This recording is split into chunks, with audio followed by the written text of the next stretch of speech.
આજે હાલોલ તાલુકાના ગ્રામ રક્ષક દળના સભ્યો અને મહિલાઓ તમામ આજે એકત્રિત થયા છે.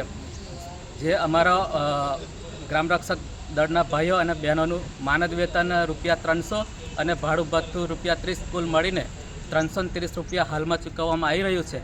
તેને લઈને હું સુરેશભાઈ એન પરમાર, સામાજિક કાર્યકર, સૌને સાથે લઈને આજે પ્રાંત અધિકારી શ્રી અને નાયબ કલેક્ટર શ્રીને આવેદનપત્રથી સરકારમાં રજૂઆત કરી છે કે અમારો આ ગ્રામ રક્ષક દળના સભ્યોનું અને મહિલાઓનું માનદ વેતન વધે, ભાડું ભથ્થું વધે અને અન્ય સુવિધાઓ જે છે, બૂટ છે, સ્વેટર છે, યુનિફોર્મ છે અને મેડિકલ સુવિધાઓ છે, પીએફ છે, ગ્રેજ્યુએલિટી છે, આવી બધી અનેક સુવિધાઓનો લાભ મળે એ માટે અમે સરકારમાં આજે નાયબ કલેક્ટરશ્રી અને પ્રાંત અધિકારીશ્રીને આવેદનપત્ર આપી અને રજૂઆત કરી છે.